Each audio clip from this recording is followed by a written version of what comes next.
warahmatullahi wabarakatuh. Perkenalkan, nama saya Qurratul Aini Melani dengan NIM 2010446 dari kelas RA2 Manajemen semester 4 di Universitas Primagraha. Di sini saya akan menjelaskan tentang beberapa materi yang sudah saya pelajari di mata kuliah Manajemen Lintas Budaya semester 4 ini. Di antaranya ialah materi yang pertama, pengenalan tentang manajemen lintas budaya. Yang kedua, status pemimpin dan organisasi. Yang ketiga, pengkondisian budaya. Yang keempat, kesesuaian pola pikir memulai pertemuan. Langsung saja, materi yang pertama yang akan saya bahas ialah pengenalan tentang manajemen lintas budaya. Pengenalan tentang manajemen lintas budaya. Manajemen lintas budaya adalah disiplin ilmu yang mempelajari bagaimana cara berinteraksi dan berkomunikasi dengan efektif di antara berbagai budaya. Manajemen lintas budaya juga melibatkan pemahaman mendalam tentang norma, nilai, dan cara berpikir masyarakat yang berbeda. Definisi manajemen lintas budaya. Manajemen lintas budaya adalah disiplin yang bertujuan untuk memahami, mengelola, dan merespon perbedaan budaya. Dalam ini melibatkan pengenalan dan penghormatan terhadap norma, nilai, bahasa, dan perilaku yang berbeda berbagai kelompok budaya. Tujuan utamanya adalah menciptakan lingkungan yang inklusif dan produktif di dalam organisasi internasional atau multikultural. Strategi untuk sukses dalam manajemen lintas budaya mengadopsi pendekatan inklusif dan mendengarkan perspektif budaya yang berbeda, mendorong kolaborasi tim lintas budaya, dan membangun kesadaran akan keunikan setiap budaya. Adapun pengelolaan tim lintas budaya ada 3, yang pertama kerjasama, yang kedua komunikasi, yang ketiga diversitas. Adapun pembahasan yang kedua yaitu status kepemimpinan dan organisasi. Pengantar mengenai status kepemimpinan dan organisasi termasuk akar kulturasi organisasi. Akar kulturasi organisasi merujuk pada nilai-nilai, keyakinan, dan norma yang menjadi dasar budaya sebuah organisasi.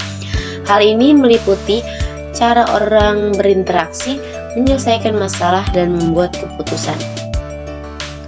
Budaya organisasi juga mencangkup ritual, simbol, bahasa, dan sistem sosial yang mempengaruhi cara orang bekerja bersama.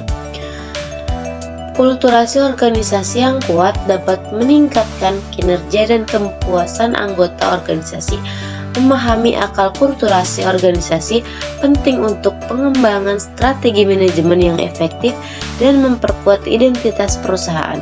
Adapun strategi untuk membangun status kepemimpinan yang positif, yang pertama melakukan pembelajaran kontinu, yang kedua menginspirasi dan memberdayakan bawahan, yang ketiga melakukan komunikasi yang terbuka dan lepas, yang keempat ada pemimpin dengan teladan. Pembahasan yang ketiga ada pengkondisian budaya. Pengkondisian budaya merujuk pada proses di mana nilai-nilai, keyakinan, dan perilaku diterapkan dan dipertahankan dalam masyarakat.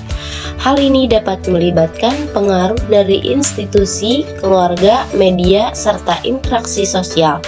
Proses ini membentuk cara individu memandang dunia, bereaksi terhadap stimulasi, dan berinteraksi dengan orang lain dari masyarakat. Penjelasan dari budaya itu sendiri ialah budaya merujuk pada cara hidup suatu kelompok masyarakat, termasuk nilai-nilai, kepercayaan, adat istiadat, dan tradisi mereka. Budaya juga mencangkup bahasa, makanan, pakaian, seni musik, dan segala hal yang menjadi identitas suatu kelompok.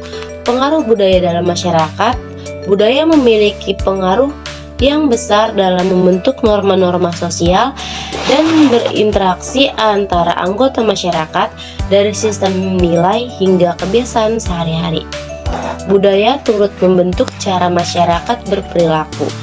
Adapun pengelompokan budaya, ada budaya barat yang artinya didominasikan oleh nilai-nilai individualisme dan rasionalitas.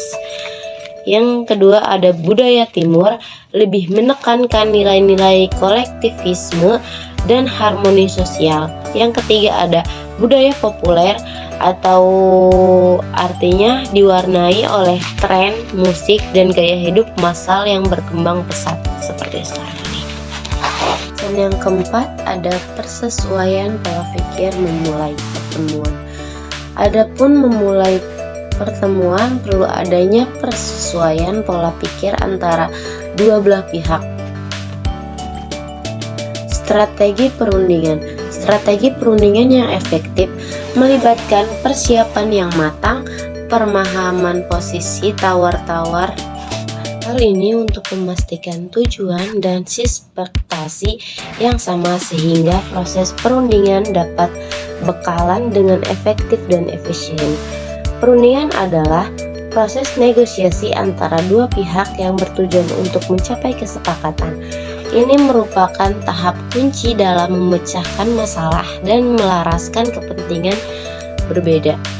Strategi perundingan. Strategi perundingan yang efektif melibatkan persiapan yang matang, pemahaman posisi tawar masing-masing pihak, dan kemampuan untuk mencari solusi kreatif yang menguntungkan semua pihak.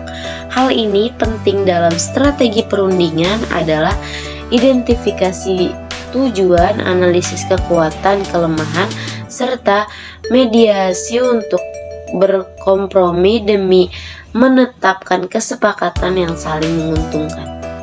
Mungkin itu saja yang bisa saya sampaikan, kurang dan lebihnya saya mohon maaf. Wabillahi taufiq wal hidayah. Wassalamualaikum warahmatullahi wabarakatuh.